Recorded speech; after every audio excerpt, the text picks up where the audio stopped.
Welcome to the Better Man podcast. Today is a special episode because I'm joined by Chewning, and we're also here in the Hibble Studios, recording a much higher quality podcast than I'm personally used to, sitting on my poof in my office. Welcome to the Better Man podcast. Oh, dude, Dean, so good to be here. Thank you so much, man. Shout out Hibble HQ. Woo! Yeah, Pretty cool. I feel weird welcoming you to the Hibble HQ, but that's the position I'm in right now. So Hey, it's your show, baby. It's your show, man. I'm just gonna roll with it. So we always start these off by me telling the audience how we know each other. So Chase and I both work with a brand called Caldera Lab. I don't know about you, but my experience with them, they reached out to me, said, Dean, can you try this face serum? I was like, yeah, sure, whatever. Yeah, it won't work. And then within 3 weeks, I didn't even use it consistently, but within 3 weeks, I was like, wow, my skin actually looks better. So I've been using it ever since. It's probably been a year and a half now. Old friend of mine from college is actually the marketing person there. So that's how I got to know. Yeah, Kelly. Have you Kelly? Interacted with the whole team for a while now. Same thing. Found them, or they found me rather, and that's when they were really just with the flagship, the Good, the multifunctional serum. And I was like, absolutely, always looking for new wellness products, especially skincare, and same thing in a matter of a couple of weeks. For me, the most noticeable thing was like overall even skin tone. I kind of felt like I had like, I don't know, like some redness kind of shining coming through here and there. And then just loved it. And then, of course, really everything that's not in it was just incredible. It's just like pure nature in a bottle. Yeah, no, you can just feel how this by the way, this episode is not sponsored by Caldera Lab. I just want to point that out. They're just homies. We spent the first 3 minutes talking about it. I brought it with me on my travels here. I got my little baby travel tincture that I should refill on the go. Yeah, I just need them to create a serum that changes my hair from white to back to brown. Now you got to embrace the salt and pepper, man. You got to embrace that. I haven't gotten it in my hair. Well, I got a couple, I think, coming through on the front, a couple, but I'm starting to get a little bit more in my beard down here. It's going from mid to late 30s now. So I don't know. I'm looking forward to the salt and pepper look. I think it's in my cards. I think it's in my future. So we'll see, man. I'm fine with it. My wife hasn't accepted it. Really? Yeah. She's like, "Are you gonna dye your hair?" I'm like, "I don't think so." I mean, but she's half Persian. Are you Persian, by the way? Full Persian. Full Persian. Yeah, Iranian American. Yeah. Wow. Yeah. Okay. Salamati. Cool. Salamati. Salam Chetori. We got to get some kebab after this. Yeah. That's what I was gonna bring that up because I saw you celebrated Nowruz in one of your recent Instagram posts. I was like, oh gosh, no way. She's a first generation Iranian American. Okay. Her parents came over here during the Iranian Revolution. And it's just been incredible. Persian culture is amazing. The people are so loving. I feel like there's like this initial little cultural friction. And I think it's because they come from such a persecuted background where their way of life, their culture, their religions aren't always fully accepted. But once I think they saw me really make an effort of trying to just learn a couple words and just, really not be a standard, I think, American maybe who is stuck in their ways of you're a foreigner kind of stuff. And I just loved it. And it's just been an open arms, embracing relationship ever since. Nice. That's great. Yeah. My wife had kind of like a different upbringing with it, whereas she, her dad is Persian, her mom was... I say she's not American. She's full Texan. She's just like 5th generation Texan. But they kind of just didn't. She wasn't really raised Persian or Iranian. She didn't speak the language. She didn't learn it from her dad. But So she changed her name. A lot of her experience with that was like post 9/11, having the last name Hosseini and getting checked in airports, and that's kind of traumatic when you're like 10 years old and you're searched. But anyways, let's get back into whatever we're talking about here. So you've got so the first thing I just wanted to talk about was you've got a health wellness success focused podcast. I don't know what all you would describe it as, but I looked at your guest list. You've had a lot of amazing guests on the show. I've also listened to some of your solo podcasts, and you've gone through, it sounds like a really cool journey over the last 4 or 5 years. And I just wanted to start off by asking you, you've had all these great guests on the show. What are 2 or 3 practices for your health that you've learned about from your guest, or you've learned about through your own experience, that you think other people should know more about? And what were some of your experiences with those practices, or whatever you want to call them? Yeah, man, powerful question, powerful stuff. I mean, I'm so grateful for all the people that I converse with on the show, and I truly take away something either unique or a reminder of something that I need to be reminded of for my physical health, my mental health, my emotional health, my spiritual health. And one thing that I would want to really let the person listening pick up on is that I think we're looking for that a lot. We're looking, when we're listening to a podcast, watching a video, when we're, in search of bettering ourselves, at least maybe in the beginning, we're really like, all right, what's the thing? Yeah. What's the biohack? What's the smoothie? What's the workout? What's the this? What's the that? That's going to revolutionize my life, or going to finally let me shed the weight, or hit this PR, or become enlightened, or whatever the thing is. But the important thing is, and there are certain things I think that the vast majority of humans, if you do A, B, and C, because we're all humans, you're going to get some kind of benefit. It might be immediate or just simply compound over a short period of time. But the important thing is that I pulled away from all of my guests, and it's a great reminder for me, is that the important thing is that I'm in search. The important thing is that I'm testing. The important thing is that I'm going back to familiar things and basic principles of movement, of nutrition, of good sleep, of quality relationships, relationship with myself. The important thing is that I'm making a practice of being in search of bettering myself and bettering my community, in maintaining certain things, but then being curious and being aware of what's maybe something, one tiny little new thing that I can pull from you, that I can pull from me, and then implement and test. So it's being curious, it's maintaining, and then testing, and then being aware of all this stuff that I think is hands down the most important thing. Yeah. 'Cause, I mean, no doubt I'll pull like one really unique thing, like, oh, you do that way kind of thing. And then I'll maybe mull it over or try it and apply it. But it's just a reminder really that we're all so uniquely unique, and what works for you might not work for me. But I can pull a little part of maybe what works for you to make it my own. And then, it just further solidifies my own self, my own wealth, my own health, wealth, everything. Yeah. Yeah, that makes a lot of sense to me. And also, one big part of that is that it keeps things exciting and interesting. Yeah. Like the idea of doing, my morning routine, for example, has changed over the past 8 years because I was different phases of my life, different things were interesting. And then I had my son 2 years ago, almost 2 years ago. And so that completely eliminated a morning routine. But yeah, you do these new things and you find these new practices because one, you're going to get different benefits, and hopefully you're going to keep what works really well and then add in things that you notice the benefit of and you're excited to do.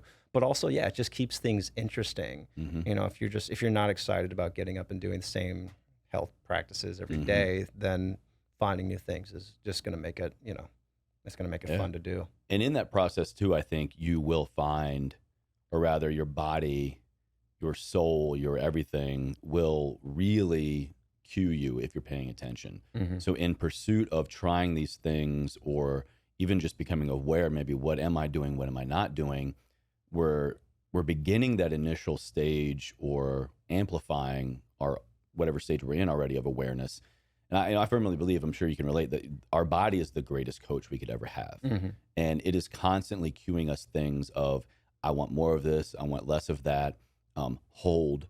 But, in pursuit a lot of times of personal development, of strength, of whatever our goals are, we kind of, it's like we try to mute what the body is telling us. Mm-hmm. Whereas if we're just trying things, but then also listening and being still and being present, I can't tell you how many times I'm like, oh, okay, I'm trying to make this happen, but my body is clearly wanting to go maybe more that direction. Yeah. So the important thing is that I'm trying something, I'm testing something, and then in pursuit of that thing, I actually find my thing. I find, oh, okay, actually, I need to have my feet canted more out when I'm in a squat because going heavy, like this person that I saw, doesn't work for me.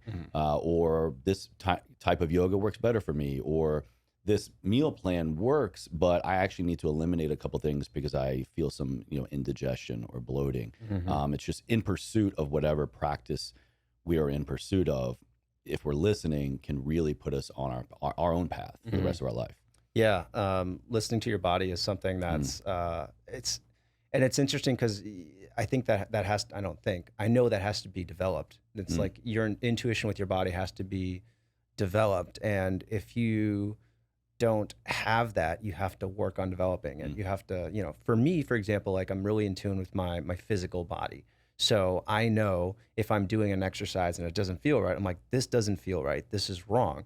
But with my, like, if I were to check in with my emotional side, I'd be like, I don't know. I have no clue what's going on here. And that's a big reason why I started the Better Man podcast, because like physically I'm doing pretty well, but like mentally, emotionally, I feel like this needs to be brought up a little bit. So I'm not an expert in any of this thing. I don't profess to be. I'm just here trying to do it. And I think a lot of other people in that same situation. So I'll lead that into my next question, which is, you have this background as you're in the military. You're in the U.S. Army for 6 years active duty. Yeah. Okay, 6 years. I did Army ROTC for 1 year. Okay. And then I did airborne school that summer because I had really good grades and real good PT scores. So they said, you're going to airborne school. Someone dropped out. I'm like, great. You're in good shape. Let's go screw up your knees. Go to jump school. Exactly. And then within 2 weeks, definitely by the end, I was like, this is my last Army experience. I'm good. And then I did not proceed. So respect to you for doing that. Respect to you for knowing that. I mean, anybody, to keep going back to the pursuit kind of thing of what do I want from my life? How do I want to optimize my life? I mean, there are so many people that actually commit to something as big as military service.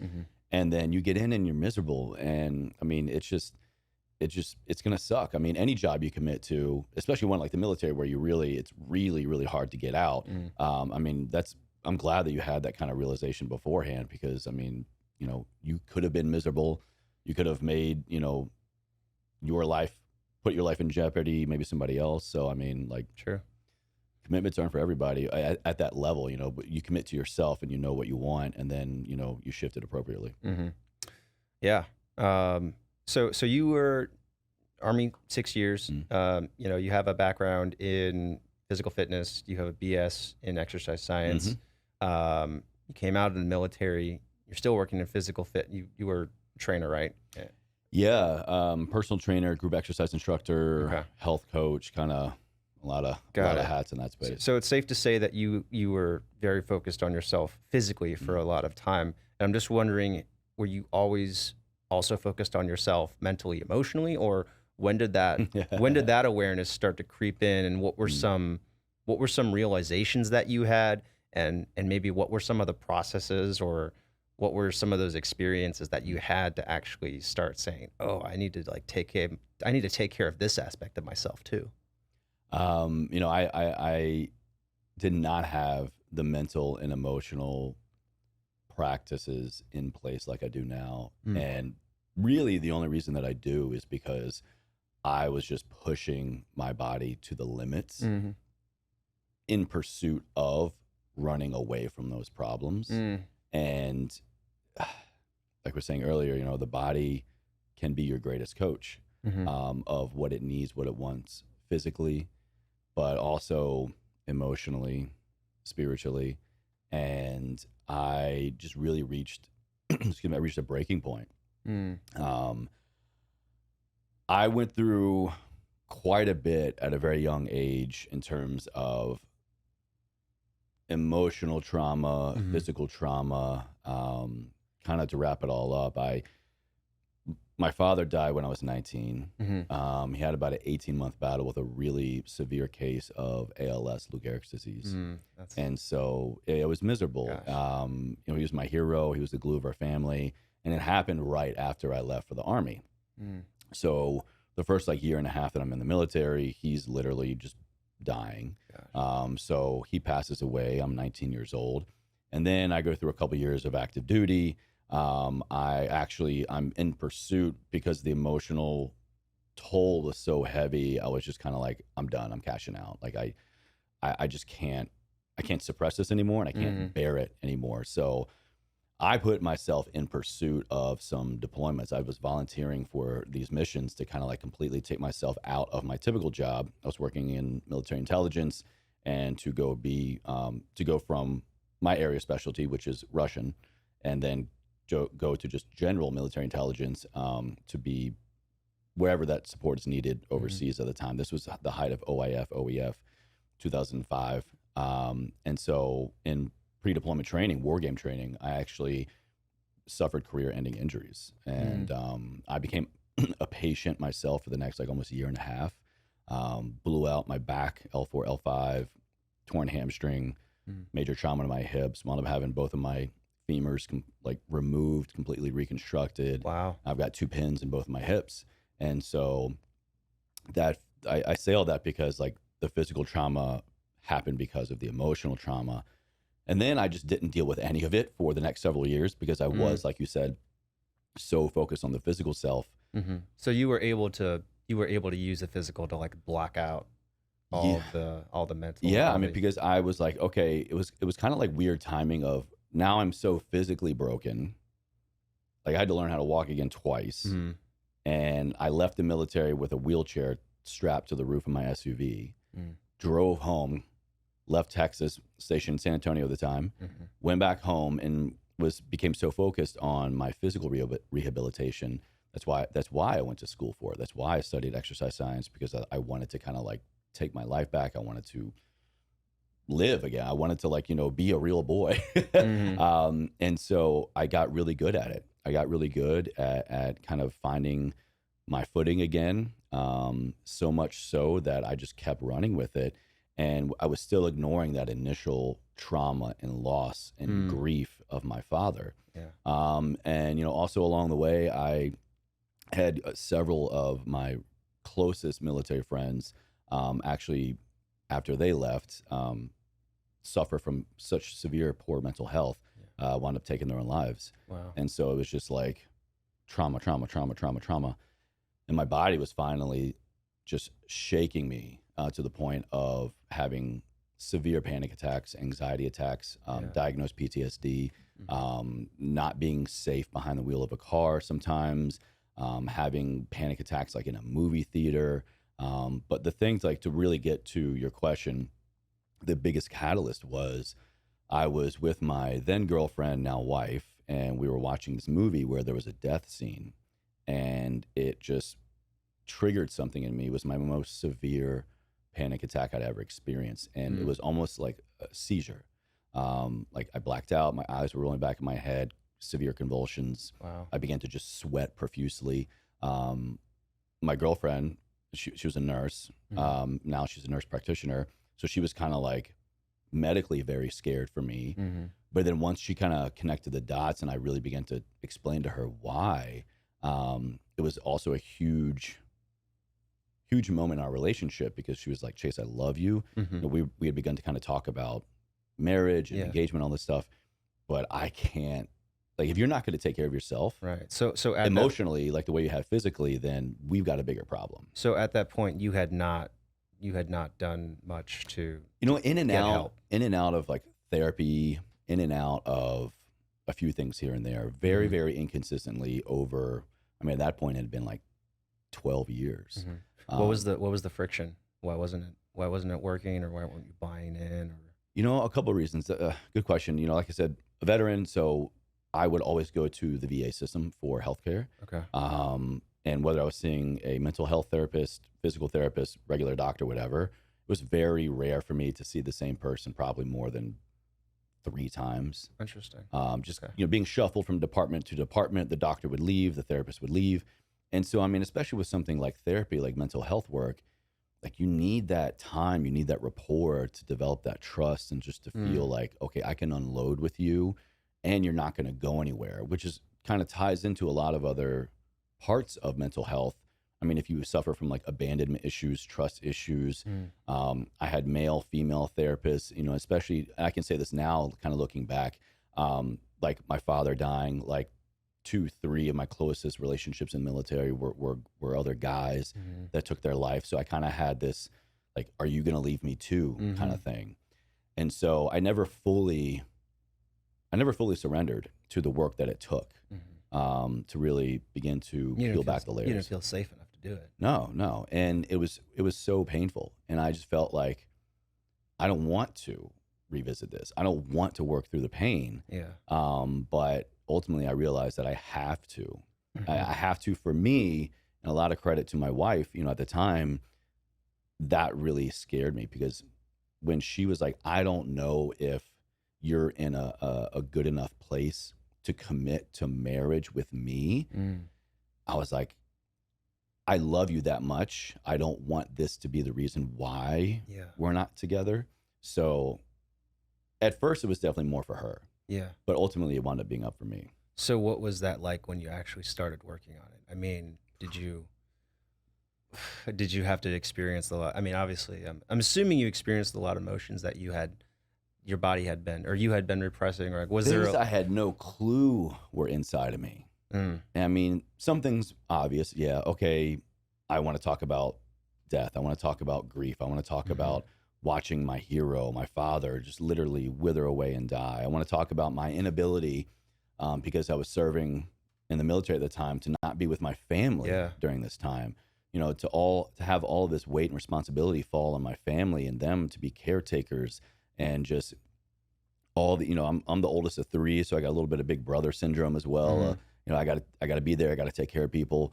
And it was that and more. And that's what I think is so unique about when you begin to really commit to your mental health, your emotional health.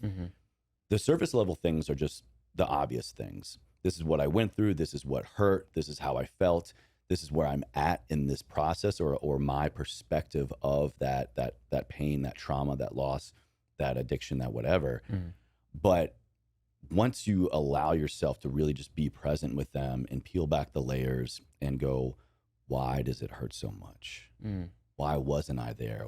How do I feel about this person? What do I feel about this situation?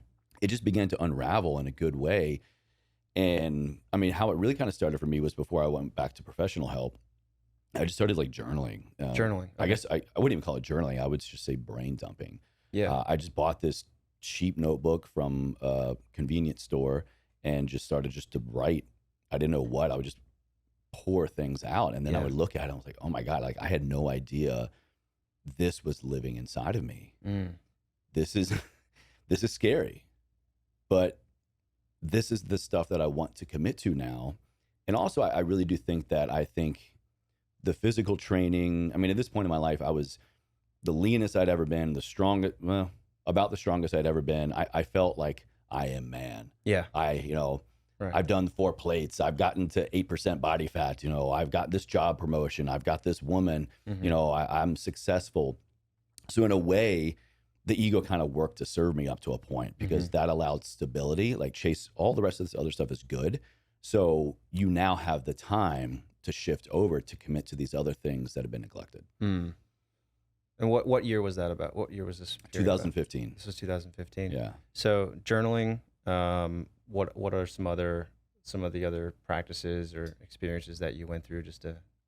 That was the summer that I finally began to train other types of muscles, to train my brain. That's when I picked up a book again for the first time in a long time. That's when I really got into personal development. That's when I really started reading about the self and the ego, and books about trauma, books about personal development, books about productivity, books about relationships. Yeah, I saw you have a resource list on your website with a lot of your Needs to be updated. Yeah, needs to be but updated. still a lot of my classics there. Okay. Have you read The Body Keeps the Score? Yeah. Okay. Yeah. Cool. That was an interesting. I'm actually my wife and I kind of went back through the audio version again, like for me, like the second time. Okay. Powerful stuff. Powerful stuff. So you do that with you and your wife do that together? Yeah, a lot of the stuff we do together. Yeah, and at that time we actually read. We were going through like a break kind of thing at the time as well, and so we actually wound up, once she kind of realized that was in me, it was kind of like an aha moment for her as to maybe why there were these other relationship areas of work that she wanted us to work on, and I wanted to work on. So we actually wound up reading together the 5 love languages. Okay. And that explains so much about myself and our relationship, and kind of just helped. I mean, I think whether you're in a relationship or not, that book will help you immensely, help you understand like what lights you up emotionally, how you want to connect with other people, how you need to give and receive love. Yeah, it's required reading. Yeah, absolutely. Yeah. So we read that together at the time. I'm like fully committed now. I'm probably reading 4 or 5 books a month. She'll pick up something here and there. But yeah, some Audible stuff like that we'll dive into together. Yeah, I brief story about my self-development journey, but I had this weird period where I kind of disillusioned with self-development books, because it's like I was reading them all the time, and I'm like, this is the same concept that I read about in another book, but it's explained in a different context. And I was kind of thinking, like, I've read all these books. Why am I not implementing them? So what's the disconnect? So I stopped, because I just, like, I'm reading all these books, I'm not actually implementing them. So what's the point? So I guess taking that question to you, is there have you had a similar experience, or have you found that you're better able to implement the lessons that you're learning if you do something in particular, if you attach it to a practice? Or Oh, absolutely. I think knowing without doing is the same thing as not knowing.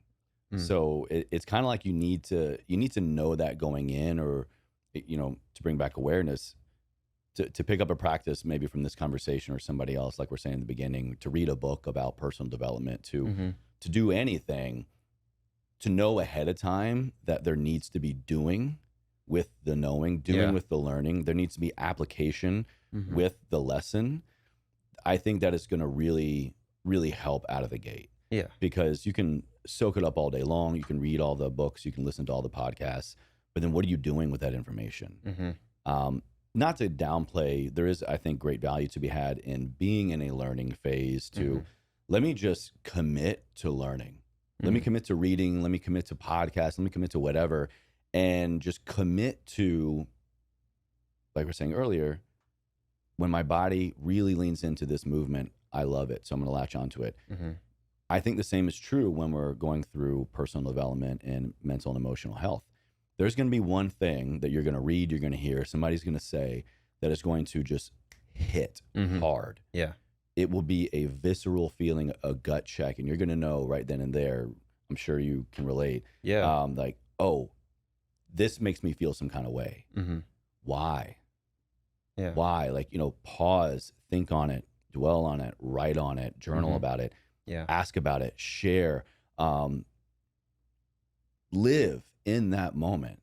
Don't just read, don't just listen, don't just be a consumer, be a student of that moment. Because right then and there, your body is triggering in you something like, hey, we like that, we need that, we want that. Go deeper there. Yeah. And then in going deeper there, I think kind of the steps unfold themselves of, okay, this made me feel some kind of way. How should I act on it? How can I make a practice out of acting on it? Yeah. So kind of digging into that in a different way, you're, I don't know what to call this. Your awakening, or your of 2015, or your reorganization. But definitely awakening. Yeah. Waking up. Yeah. But during that period, I found, so I haven't done too many of these yet, too many of these conversations yet, but I found that the really powerful transformations are accompanied by revising beliefs, by looking at things that you're um, by looking at beliefs that weren't serving you. And I say weren't serving you, and that's kind of like that's a self-development phrase that like, well, what does that really mean? But by that, it's holding you back, or it's preventing you from being happy, or it's preventing you from accomplishing. It's something it's making yourself your own worst enemy. So I'm curious about, when you were going through this period, what were some, were there a couple beliefs that you realized like, oh, I've got these deeply held subconscious beliefs that are preventing me from, from being happy or being better or whatever? Yeah. The first that comes to mind, and I mean, I've been kind of revisiting this recently. Like I said, I'm the oldest of three. I was away from my family during arguably one of the most difficult things we've ever gone through. Yeah. And especially when you're enduring a shared trauma, such as a death in the family, there's the obvious part about how this sucks for everybody. This is difficult for everybody. But what really came to light for me first in this kind of awakening was I was making an assumption, and I was acting on that assumption, that level of hurt, that level of pain, that experience, how I was feeling it was also how all my family was feeling it. And what I mean by that was, like I said, the moment that I was asked to leave the military base, I was medically retired, I immediately packed up my car and I drove home. Why did I do that? Because it's like, well, my family needs me. They haven't had me. They need support. They need this. They need whatever. The assumption I'd been making all those years was that my traumatic experience was the same traumatic experience of anybody and everybody else involved. And so out of good intention, I was like, let me go home. Let me be with my mom, my stepmom, my brother, my sister, my family, my extended family. Let me make up for the lost time. Let me let them know that I'm here now and that I care and I'm not going anywhere. Which again, sounds not like a bad thing. Sounds reasonable, yeah, but without you asking. That's the point. Yeah. And so I think you can even make the argument that there was, like some ego imposed there of like, Chase, maybe you're not that important. Maybe they don't need you as much as you think they need you. What you're really doing here is projecting. What is really happening is that you need them. The reason that I went home was because I wanted to be there, because I felt I lost all this time, that I felt disconnected, but I was acting in a way that really made it all about me, and not in a good way. To the point of being there all the time, like interjecting. My brother and I were very close, and I look back on it now, and he welcomed me with open arms, quite literally, into like his friend circle. And we're 4 years apart, but he started college the same time as I was, because I was in the military, and so it was just like kind of fun timing. And so I just kind of like inserted myself into his social circle. His friends became my friends, and a lot of these events and stuff, I was just, really kind of like inviting myself and making the assumption that, oh, you're my brother, this is my family, like we're just going to do all these things together. But I wasn't honoring how he was enduring this healing process. I wasn't honoring how he was working through this. And that was kind of one of the biggest things of, you might have good intentions in how you want to act, but is this really what the other person needs? And so again, just going back to basic communication, I could have very easily asked them, hey, I want to be here, I want to do this, I want to do that, but what do you need? What do you want? And that showed me how I was also kind of doing that in other areas of my life, in my relationship at the time, some things that we were working through. And it was really powerful to know that just because you think you're doing something out of goodwill doesn't mean that it always needs to be done or is even wanted. Yeah. I've definitely found that, like, things that I think I'm doing that I'm like, I'm doing this to help you. But unless you actually have the conversation to clarify, what do you really want me to be doing here? What do you need from me? yeah, it's like you could spend all this time doing something, but it's not, Yeah. like, that's not what I wanted. Like, well, why didn't you tell me? Yeah. Do you even want help? Yeah. How does help look to you? Mm. You know, what do you need? What do you want? What do I need? What do I want? Mm-hmm. Where can we meet in the middle instead of me trying to just impose? Yeah. And this so I'm going to use the example of your relationship with your brother here. But I saw you put out a video about a year ago, questioning kind of what does it mean to be a man, right? What is masculinity?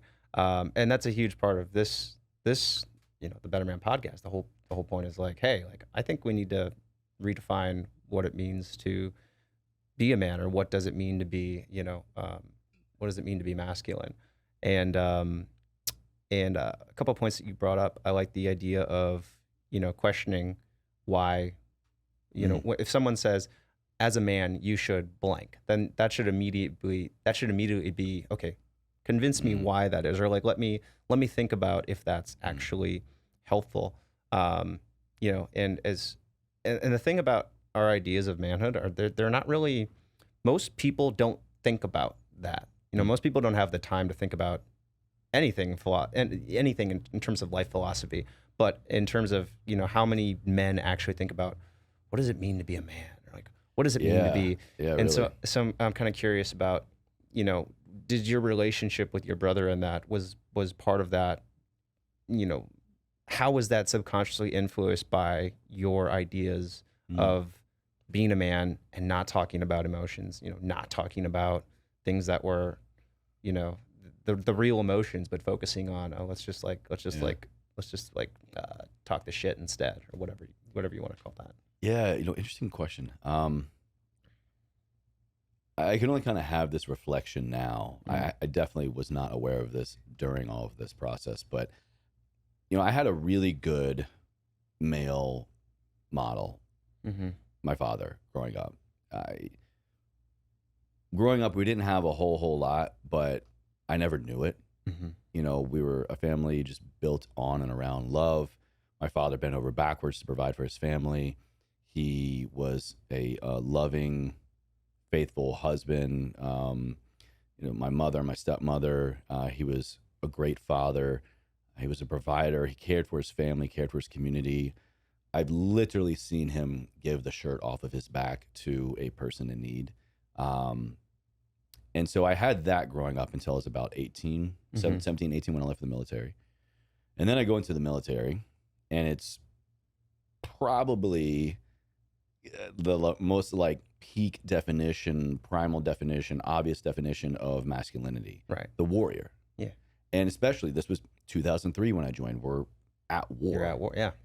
And so it was just a very, very high, like, go mentality. There's no time for emotions. There's no time for weakness, because quite literally people could die. Right. There wasn't, yeah. This is not the appropriate setting. No, this is not the appropriate setting for, like, let me check in on everybody. We have our checks and balances, and, we have the ways to do that, but it was different. So I had this kind of like loving, community-driven guy, and then like the peak version of masculinity. And I went through that for 6 years. And then coming out of that, the transition out, I didn't have that father figure to go back to. So I didn't kind of have that new container, or that old familiar container to kind of transition back to. And so then I was just kind of like, well, shit, what do I believe? What is my role? What am I supposed to do here?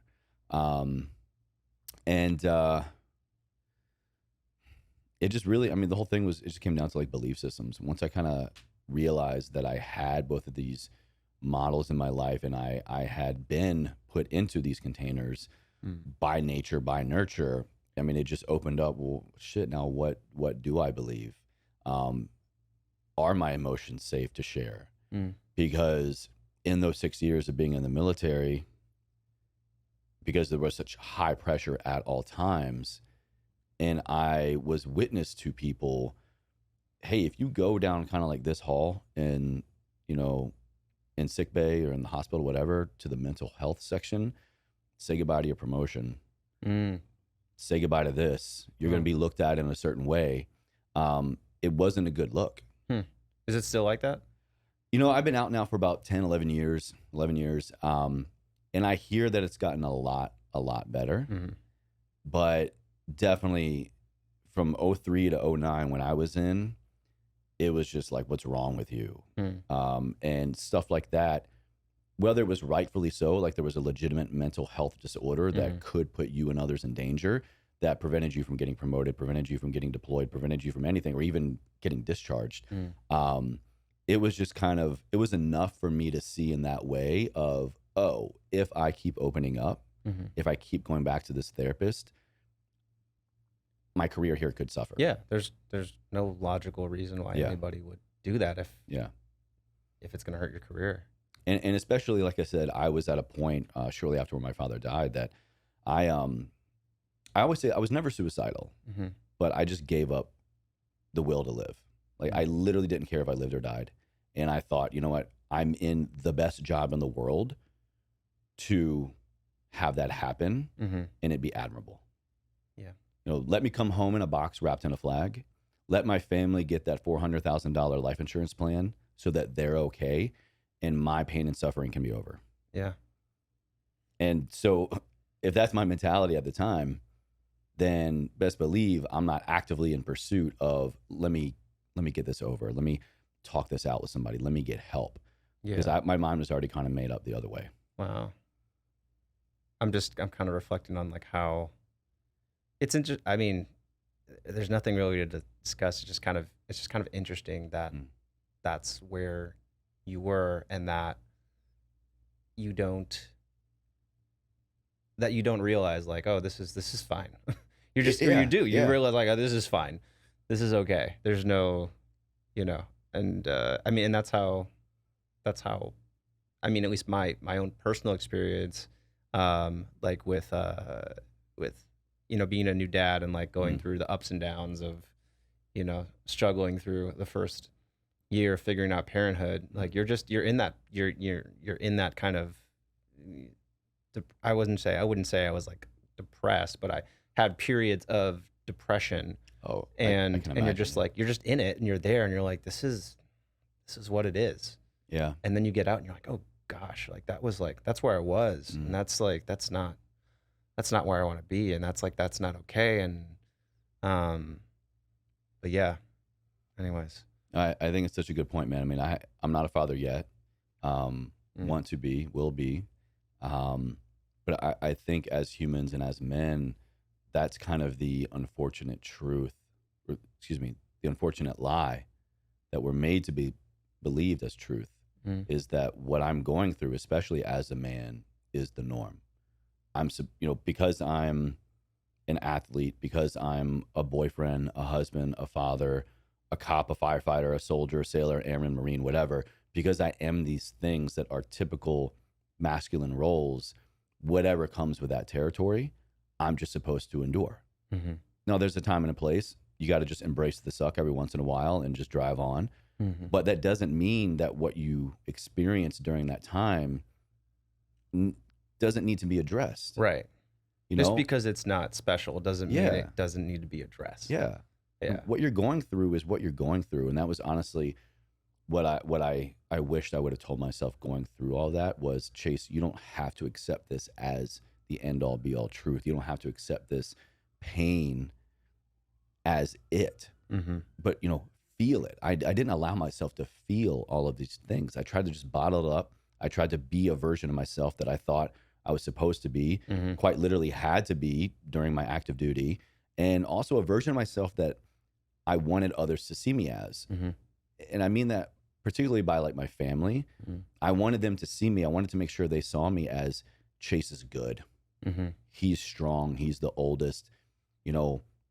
Again, my perception, like, he is going to be fine.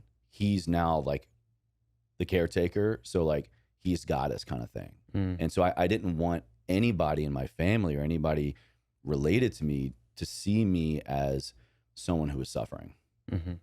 Because I perceive that as me kind of taking more on of like their suffering and their worry. But it was just all the stuff I was telling myself that if I would have just allowed myself to feel it out a lot more, or get help, or hell, even just like talk to my family about it, I don't know, Could have changed some stuff, but I don't know. Yeah. So I want to talk a little bit about. So I saw that you're interested in Stoicism, or if you called yourself a Stoic or whatever. And you've read a few Ryan Holiday books. All of them. Awesome. Yeah. Have you met him yet? No. Ryan. No. Ryan. We both want to meet you. So if you're listening to this, I've got an email thread with him going back about like 5 years actually. Yeah. I went to his bookstore. Yeah. He wasn't there, but I'm just kind of like that polite stalker in the back. One day. I emailed him. I was like, "Hey man, I know you swim at Burton Springs. Can I just meet up with you one day?" He's like, "No." Yeah. Same. But anyway, something that's always I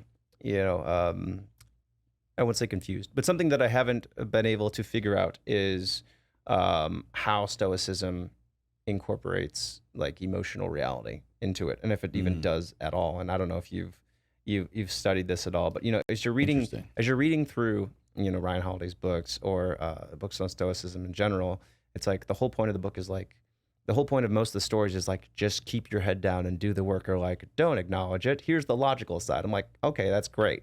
How long am I going to keep this in for? Or like, where is the appropriate outlet for these emotions that I'm having? And I'm wondering if you've thought about that at all, or if you've done enough study of Stoicism to understand like what are the appropriate emotional outlets for those situations. What an interesting approach. Part of what I love about Stoicism, I'm a pretty ritualistic guy, and I tie meaning to a lot of things about I was doing this at this time with this person, wearing this shirt and at this place. And so I go back to kind of, we're talking about my Great Awakening period, the summer of 2015. Ego is the Enemy was one of the very first books that I read during that time.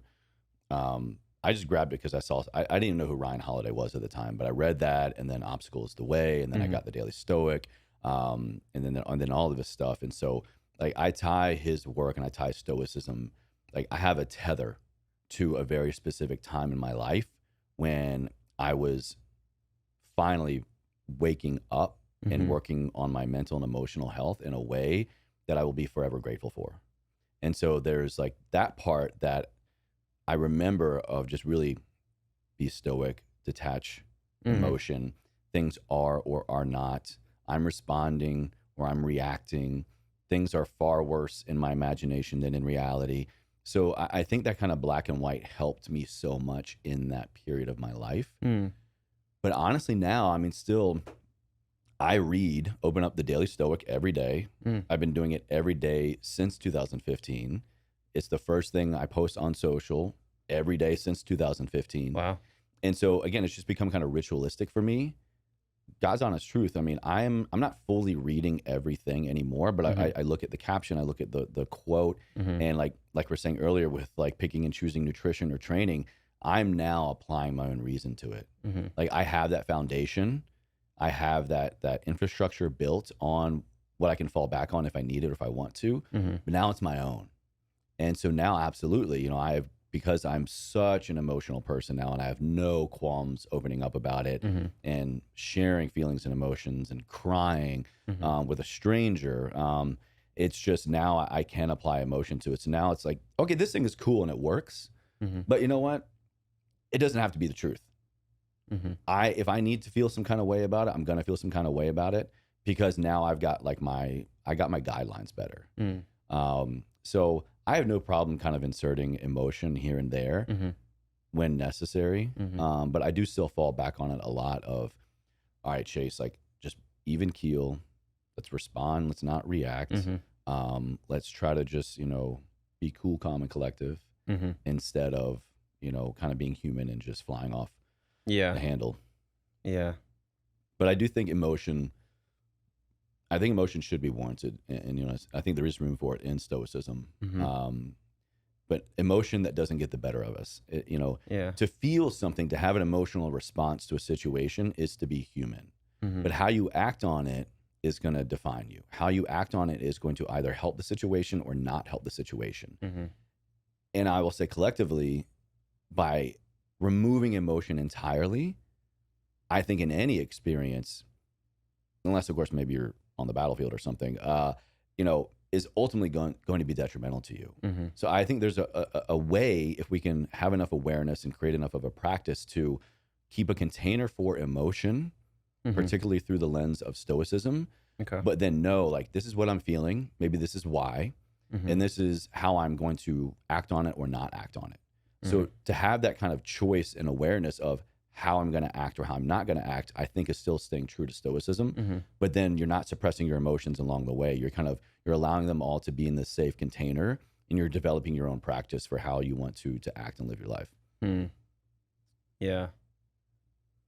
I think I guess the one thing I want to add to that is I mean, you didn't really get into many specific parts of that, but one thing that I heard that was really, really helpful recently is that understanding, if you are experiencing strong emotions, just understand that is going to affect what you're thinking and what you're going to be saying for as long as you're experiencing it. And so you have to acknowledge that when you are thinking those things or when you're saying those things, you're just going to be in this heightened state where you might as well just throw out all those things you said, because you're like, I don't really mean that, or like my brain, that's not like, that's the different part of, that's the monkey brain going off. That's not like my true self saying these things. But yeah, anyways, I'll keep developing. I love that question. That's really cool. Yeah. Thanks. Yeah.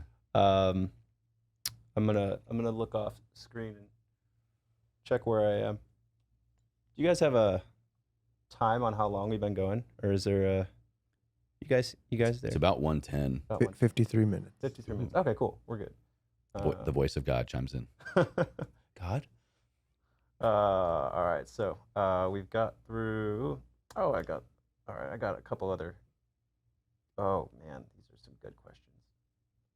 Okay. If I do say so myself. These are great. If I do say so. Yes. All right. So something that I'm really intrigued by, and that I think, based on some of my conversations, based on my knowledge of the self-development world, is this idea of developing clarity in your goals. And I listened to one of your recent podcasts, and you touched, it might have been one of your recents. When I say recent, I'm going to say it was the last 3 years. Within the last 3 years, you had a podcast where you briefly mentioned clarity. So, yeah, that's vague enough for you. And I wanted to know if you had any experiences or any practices or tips to helping to create clarity in your goals. And the reason why I'm asking that is because I've just come to understand that it's so important in order to help you, get to where your goals are. You have to have clarity on what that is. Like for me, for example, a few years ago, I was like, Manful Yoga is going to be this brand where people come and they do yoga on the internet, and they follow my programs. I'm going to have a small team of people. I'm going to do some books, do some yoga mats, some DVDs. All the things. Yeah. And that's where it is. Yeah. I don't know where else. I don't know what else I'm doing now. I'm like, I don't know what the next level of this is. Yeah. And it's because I haven't created the clarity for it yet. So I'm curious. This is This is partly for me, but also because I know that clarity is creating clarity is important. So I'm curious if you've, what are some of your experiences with going through this process of creating more clarity, and what's been helpful for you? Yeah, great question. Important question for anybody and everybody, I think. I'm going to piggyback off of Ryan Holiday again, and one of his semi-recent books within the last 3 years, Stillness is the Key. Mm-hmm. That book really showed me how powerful getting clarity is, or how, honestly, how easy getting clear on things could be if we just stop trying to make them happen and just let them happen. Have you read Stillness? I have, but I breezed through it. Okay. So, I mean, the main concept is really, like Ryan does in a lot of his books, he kind of takes key concepts and explains them, but also gives a lot of historical examples. Makes it fun to read. Exactly. You can look back at this president, this leader, this game changer, this yogi, this whoever. There's this common thread of when they needed to get crystal clear on a decision for their life, for a nation, more often than not, they would get away from it all. Mm-hmm. Go on a retreat, take a walk, meditation, just the power of getting still so that we can, here's our theme again, just let the body tell us what it needs, let the mind tell us what it needs, let the heart tell us what it needs. That's really, I think, the most simplistic practice I have for getting clarity is inserting stillness. What does that look like for you? So for me, it's really walking. Mm-hmm. Where do you live? Los Angeles. Los Angeles. Where do you live? Like, do you have lots of nature, trees around you, or you're in the city? I got to go looking a little bit. So I live in West Hollywood. Okay. So it's a little bit more, it's more residential-ish. I used to live downtown, but I'm in West Hollywood now. I've been here for like 2 years. And so I got my paths. I got my, I can easily cut over and get into like the hills, Beverly Hills, which actually have great, beautiful walking paths and trees and nature and quiet. So for me, it's walking. I say it's my form of meditation. I'll walk for a while, 40 minutes usually minimum. I'm probably gone for maybe sometimes 2-3 hours. Wow. And kind of depending on how I'm feeling, what I need, if I'm feeling some kind of way about like I can't get through this obstacle in my business, or I'm really stressed out, or whatever it is, instead of trying to just attack it and just do it or make something happen, I step away from it. I go take a walk, and sometimes I'm listening to a book. More often than not, I'm just with myself. Yeah.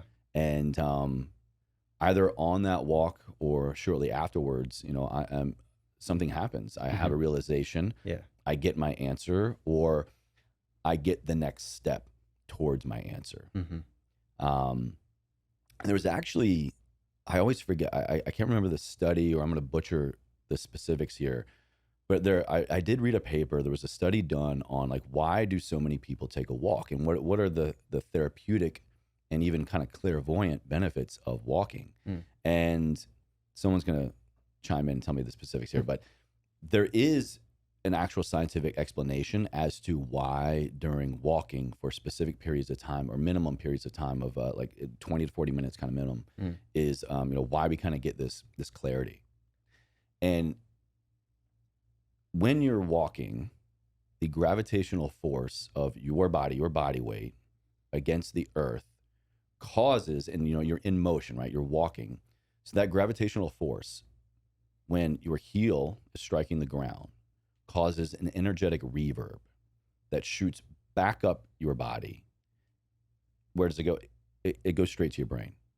So there's this energy exchange that is happening, this reverb that is happening, that is so unique to your body weight against gravity in motion, that causes a brain state change that we don't really get in other places. And so there's something to it. There's that. There's some science happening, a little bit of like, biochemistry. There's what I think it's the Japanese call, or Chinese, the practice of sound forest bathing. Forest bathing, yeah. Yeah. So you're just getting, and you're connecting to other forms of nature in different ways. You're getting fresh air, you're getting sunshine, all these things that fuel the body and the mind, that allow your brain to actually just be in a position to where you can finally think. Usually you don't have any other metabolic processes going on, so you're physiologically in a better state to get a good idea. And so, that once I kind of understood the science behind it, and, plus the anecdotal experience of every time I take a walk, 9 times out of 10, I take a walk, good things happen, a good experience happens. That's what it is for me. Got it. And so then I can come back and, act or get to work on acting. Yeah, I've had a similar experience, so that makes sense. So my last question here before we move on to my part 2 not so rapid fire questions, is I listened to a podcast of yours recently, within the last 3 years. There we go. And you mentioned that you were 100% fulfilled with what you were doing. And I'm pretty happy with what I'm doing. I like what I do. I like the content that I get to create. I like that I get to, set my own schedule, that I get to create whatever content I think is going to be helpful to somebody, that I get to, make all the specifics of it. But I don't know if I'm 100% fulfilled with what I do. So I'm just curious, like, what did was there a tipping point? Mm. Was there like a what got you to the point where you were feeling quote unquote 100% fulfilled with what you're doing with Ever Forward? Ever Forward is an extension of me. My podcast is an extension of me, my social media, my email, all my work, all the things that I do, all the platforms, all the things, they are an extension of me. And about 2 years ago, when I realized that, and I realized that these are just things that I have created out of being in pursuit of a better me, I realized I've worked hard for these things, but I'm also very grateful to be in a position, to be in a time in life where, you know, I can just choose to be in pursuit of me and make a living out of it. Yeah. I can choose to be curious. I can choose to take a walk for 3 hours on a Monday.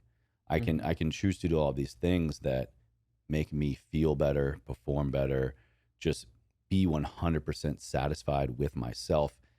And are there certain things that I'm, working on? Sure, always. But I say I have 100% satisfaction with my life right now because I have fully committed and am in love with and am in surrender with the flow of life, and just knowing that it's only going to keep getting better. I'm going to keep getting challenged. I'm going to keep getting tested. I'm going to challenge myself. I'm going to test myself. The good, the bad, the ugly, all these things are going to happen. And I say that because I've endured so much, I've gone through so much, and I'm not special. So many people have endured and gone through way worse. But when we can turn and run towards those things instead of away from them and learn the lessons and then carry them with us, like I have finally learned how to do, it's just like nothing matters. Like I know I'm going to get through everything. And the one thing that I'm not going to get through is going to be my end. And that's fine. Death is going to come for us all. Memento mori. And so I'm 100% in satisfaction with my life because I accept all parts of my life. I accept all parts of me. I'm no longer suppressing anything. I am prioritizing just as much, if not more, my mental, emotional, and spiritual health. I'm so grateful to have a body, that is like the bionic man, but that I am moving again. Yeah. You know what it's like to not be able to. Exactly. And I've had the love of my life removed. We figured it out. We got married. I've had my hero taken from me, and I've revisited him in some pretty amazing ways through the powers of plant medicine, ketamine therapy, psychotherapy. I've had my body, my capabilities to move taken away from me, my family, my home, all these things. But you know what? There is a way to go through. There is a way to push forward, ever forward, as my father would say, and as I now say. Yeah. And so I have 100% satisfaction with my ability to endure every day. Yeah. Because I've been tested and I've had these other areas removed. And then I get to create out of it. So, I no longer say, I'm a podcaster, I'm an influencer, I'm this, whatever. I'm me. I am Chase, and I'm making Chase better every day. And in pursuit of that, things happen, and I can create a life out of it. Yeah. I mean, I don't want to add anything onto that because that was beautiful. But I want to point out two concepts that I noticed. Number one was that you've gotten to the point where you feel 100% fulfilled because you've had experiences, you've had challenges, and you've had enough of those experiences where you've experienced something difficult that you're going to come out better. So you have faith that you have faith in what you're doing because you've continually seen over and over again, I've gone through some hard stuff, but I can come out better for it. Yeah. So, if you have that, you have those experiences so that you're not fearful of, you're not in fear of the result. You're like, I'm going through something right now, but I've had all these other past experiences that tell me I'm going to come out better for it. So like you're almost, I don't know. That's just. Oh, I'm excited about it. Yeah. That's just kind of what I'm hearing. Yeah, absolutely right. Yeah, it's just, it's an easy way now to just know that, is this going to kill me? Probably not. I was thinking that this morning at yoga. I was dying, sweating my ass off. But you know what? When when we're in the suck, when we're physically in pain, when we are in torment, heartbreak, it sucks. It really does. We've all been there in different ways.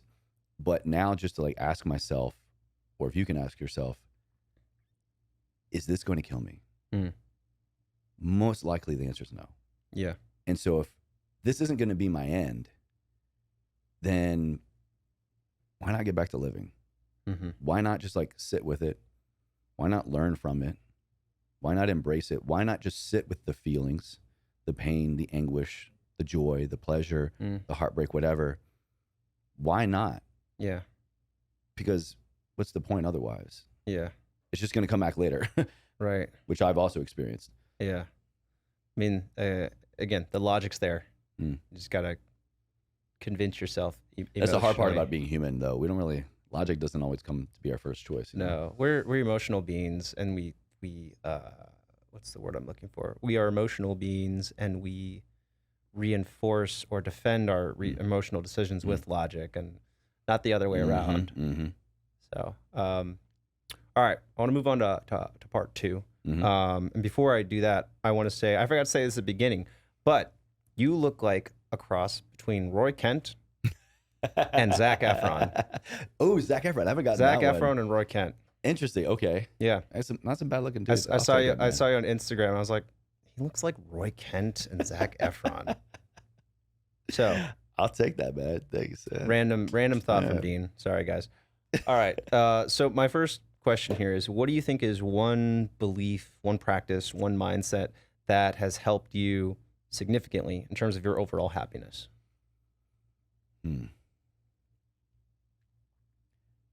Having at least one person that I can bear it all to. And for me, that's my wife. Yeah. To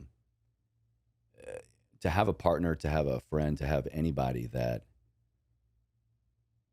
you can run to when shit hits the fan, when you just crushed it at work, when an amazing new opportunity comes your way, when you injure yourself, when you're feeling some kind of way and you have no idea why. Just to have another person to just sit there with you, to hear you out, to ask you, do you want my opinion? Do you want me to sit with you? What do you need? What do you want? Or just to be there, has been everything for me. Yeah. Everything. Did you have that before your wife? Was your mom or your dad, did they do that for you? Or was this the wife that was the first time? It was definitely my father. My long story short, my parents split when I was very young, about 4 or 5. My stepmom came on the scene, and I also call her my mom. You know, she is an amazing woman and has raised me and my brother and sister in a big way. She's incredible, but my father was definitely that person that, no matter what, you know, as a teenager, as a young soldier, whether it was about life, whether it was about serious shit, whether it was about girls, whether it was about drinking, whatever, there was an immense level of fear and respect. You know, not in like, is he going to hurt me kind of way, but just like, because I idolized him so much, I respected him so much, and I feared the disappointment that came with, you know, if I were to act out or do anything. But also I knew that that didn't matter, because if I ever did need to come to him about something serious, or if I did screw up or whatever, it wouldn't matter, because like he was going to be there for me, and he was going to sit with me, and he was going to work it out with me. There might have been some punishments involved depending on what was going on, but it wasn't going to be, it wasn't like a punishment, like how dare you kind of thing. It was, you know, are you okay? What do you need? How can we solve this problem together? And so, it was my father, and then, my wife. Awesome. Yeah, it was a funny story. Like the first moment I met her, I just was like, shit, this is it. We call it like day 0. We met, and then we've just been inseparable ever since. Wow. That's great. All right. Sorry, guys. You're going to make another cut. All right. Next question. What is one thing that you do for your health that is overlooked or undervalued by others? Ooh. I take a lot of downtime. Now, I say this now because I've been active my whole life, growing up in the mountains, playing sports in the military. I've been in the gym training, strength training, active guy for, really like 15, 16 years, but active my entire life. And so I kind of have, again, a strong foundation. My body's pretty good. I'm good with where my body is.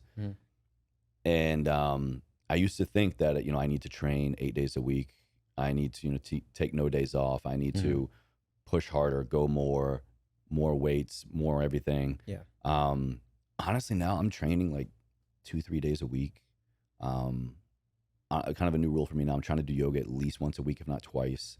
And I will take a lot of downtime. Like I will take, again, I'm very grateful that I can do this in my life now, but most Fridays for me, it's just complete recovery. Nice. Sauna, cryo, or an ice bath. Dude, everyone who's been on the podcast has been like sauna. Oh, everyone's about the sauna now. Game changer. I call it my Superman booth. I walk in Clark Kent, I walk out Superman. Incredible.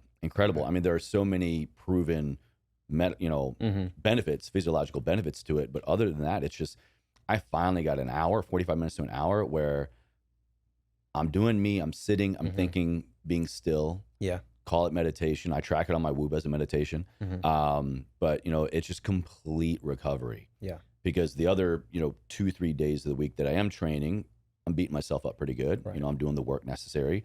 But then just a total day of recovery, then maybe a float tank, maybe deep tissue massage, using my hyper ice gun, kind of just completely recovering.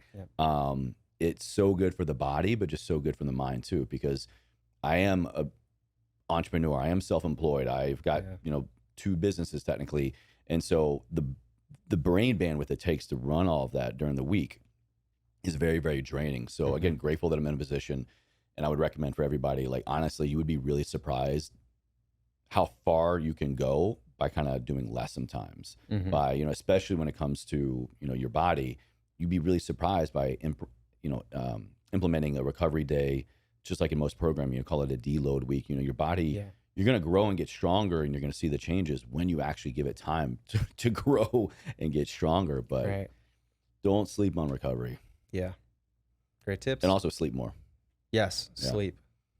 Yes. Enjoy that while you can. Yeah. Future father. Yes, yeah. That's like my one thing. I'm like, when we have kids, like, but how am I going to sleep? You just, everything goes out the window. Like your morning routine goes away. Your free time goes away. Your Friday recovery day is going to be replaced by something else. Yeah, probably too soon to bring the baby in the sauna with me. Yeah. I mean, it's that's another episode. Yeah. I got to come to you for that soon. I'm just gonna recommend the snoo. That's the big thing. The snoo is this it's this futuristic crib that rocks your baby for you, because they don't like sleeping without like being jostled for the first like well, 6 who months. doesn't? Yeah. So you put them in there, and then you press a button, and it starts going, and then it like gently moves them back and forth. Interesting. Yeah, I've like everyone I've spoken to. I guess it makes sense. It's like them being back in the womb kind of thing, right? Yeah. They're just like doing their thing. Everyone who has $1,500 and is ready to have a baby, snoo. It's like, maybe it's why I like the float tank so much now. Yeah. Where it's an adult version. It's an adult snoo. Exactly. All right. So what is something that you do for your stress relief? Something that you do, regular stress relief activity? I would piggyback and say kind of like that recovery. Yeah. It's something that anecdotally I feel de-stressed. I feel less anxiety. I feel recovered. I track a lot of things, Apple Watch, Whoop. I see an improvement in my recovery, an improvement in my HRV and all these things. So I know that is actually happening to work on my stress. I supplement with a lot of de-stressing things. I'm a daily user and believer of CBD. Okay. I also daily use reishi, functional mushroom reishi. Yes. Clinically proven to, it lowers cortisol, it makes you feel more relaxed, so lowering stress, lowering anxiety, the walks, all those things. And then, just really nurturing relationships. That's another practice of mine that I have. If I'm not in the sauna, every Friday I'm with someone. I'm in real life, getting coffee, getting lunch, going to the gym, doing whatever. And so I found great power and definitely less stress by getting tapped back into people in my life that matter, that help me, that I can help, and just kind of just gets me out of my own head. Because usually when I'm with somebody, you know, we're kind of talking more about the other person, or we're talking about us, where, you know, different things, where instead of when it's just me, I'm like only focusing, working on me stuff, which is not a bad thing, but you know, it allows me to kind of detach a little bit. Yeah. I think I recently heard that's like the biggest indicator of your overall health is the quality of your relationships. Yeah. I mean, look at all the blue zones. I mean, besides a couple commonalities, they all have these groups all over the world that live to be at least 100 years or older. The number one common denominator is they live in and prioritize community. Wow. Significant relationships, you know, 3 to 5 other people that they are with majority of your time. Quality of life significantly goes up with good community. Wow. Been working out for all the wrong reasons. I joke, but I'm kind of getting to believe it more now. I'm like, there's no future in fitness. Like, you know, we do all these things to lift ourselves up, to become more strong, to do us right. But then, I mean, like, I'm 36 now, man. I'm like, if I can just keep a good body weight, keep some good strength. I know I'm doing things for my longevity. Like, it's more important to me when I'm traveling here. You know, this week I'm here for like 3-4 days. Yeah. So I'm weight training 2 days less this week than I normally would. But, you know, I'm like, I'm okay with it now. Again, the 100% satisfaction thing. Like, I'm okay because I'm fulfilling it in other ways, in coming here and seeing other people. And like that fills me up. You know? And then I can go back to the gym more rejuvenated, less stress, less anxiety, less cortisol. My body's in a better position, more primed and ready to do the work because I've honored it in a different way. Yeah. I've been, so I got on TikTok recently. I got a black hole. Oh my gosh. Yeah. But there's so many, it's a younger audience, right? It's younger people. So like, there's still very much, they haven't gotten to the point where they're all burnt out yet, where they're like, they haven't gotten to the point where just wait, you young whippersnappers, it's coming. It's good. They're all like, just keep pushing yourself, work out 8 days a week, skip rest day. And they're just like, they're so, I'm like, you're going to burn out. Like, that just seems pain. It's like when I see people talking about going out until 2 a.m. or going to music festivals, I'm like, that just seems really tiring. I'm the festival guy. Like, I'm a big live music fan, and you know, I work hard and I play hard. Probably play harder. I would like the music festivals if there were fewer crowds. Yeah, I could do it like if I had the VIP experience. Which now, looking back when I was like going to music festivals and I was like 22 versus I'll spend $300 extra for the VIP. That sounds great, you know. But yeah, anyways, the TikTok audience, fitness people, they're just like they're pushing it so hard, and I'm like, it's okay if you miss a workout, you'll actually be all right. Yeah, and I'm really glad that I'm now at that point where I can skip workouts and be like, no, likewise, man. Yeah.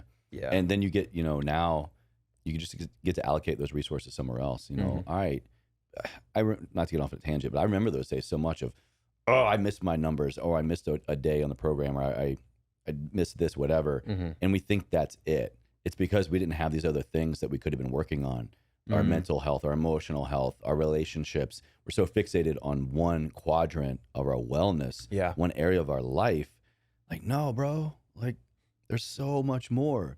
And so I think that's an easy kind of thing for me to snap out of now. Is, I guess a little bit of a hack is when I catch myself still doing that sometimes of, I wish I would work out one more day, or am I being lazy, or what am I doing? And say, all right, am I actually not doing something to do something with my life, or am I doing something different?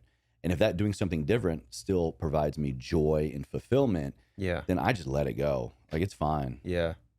There's one other resource here that the first podcast I did was with Brian McKenzie. Whatever he calls himself, human performance optimizer, something like that. And he joked about he joked about his title too.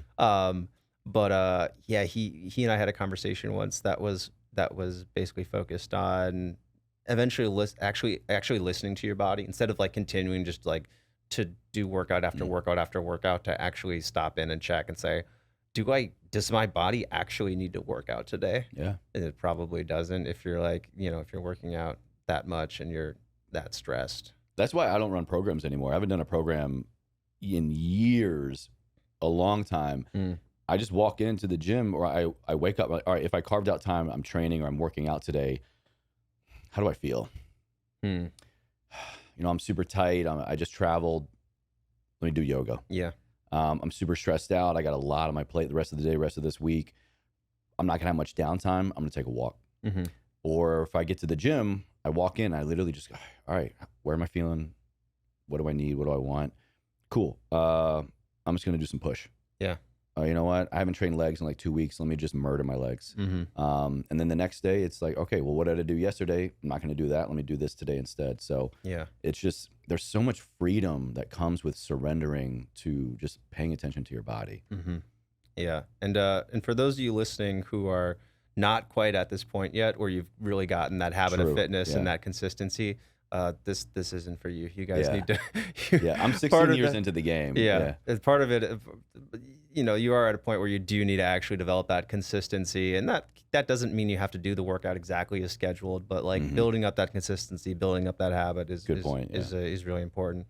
I just wanted to be aware of our audience here. All right. What's the most stressful part of your day-to-day life?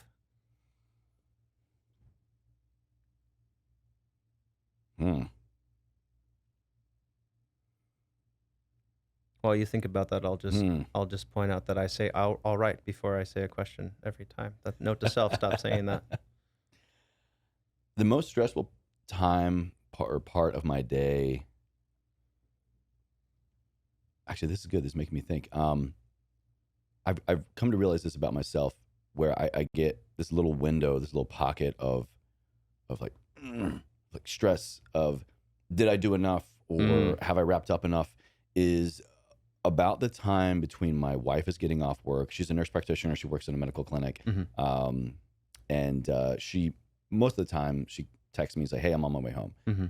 From that moment when she texts me, hey, I'm on my way home, I'm like, shit, depending on traffic, I know I've got 40 minutes to an hour 15. Oh my gosh, she drives an hour for work. Well, it's 7 miles, but LA, it's just, it sounds terrible. It could be at least 40 minutes, if not more.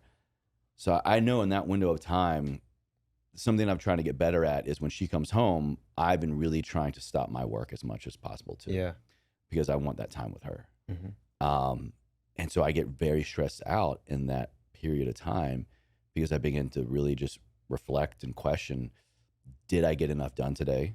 Did I get done the things I said I was going to do? I looked at my, to-do list. I look at my priority list. I look at tomorrow, like, what do I need to get prepped for? I begin to think, like, was there something around the house that I said that I was going to do, or she asked me to do, that I didn't do, or I want to check on it? Does the dog need to go out? It's like this 45-minute or hour and a half window where I'm just like, all the things, all the things. And so, yeah, that's the most stressful part of my day. Again, first of all, problem, I guess, really, but it's my life and it's where I'm at. Yeah. And so then but what I'm learning from it is that, that is a gift, that is an ability, that a lot of people don't have, but also, like, it's a good reminder for me to just get better at my systems, get better at my workflow, so that next time when that happens, I can, like, okay, cool, I'm going to take the dog out. By the time I get back, you'll probably be home, and I can just close the laptop, put my stuff away, and detach. Yeah. Well, yeah. As far as first world problems go, my for a long time, my biggest most stressful part of my day was, what am I making for dinner? So, like, not that do I have enough money to go buy dinner, or like do we have the ability to have dinner? It was, what am I going to make for dinner? Yeah. So, I feel like that's a pretty good problem. Am I going to whip something together, or am I going to look at this curated Green Chef meal that is literally done for me? I just have to put it together. Yeah. Like the 21st century stressors, man. Yeah. The added difficulty of the dinner now is what is my toddler going to eat? Yeah. So, yeah. Life is so funny, man. It's a joke when you say these.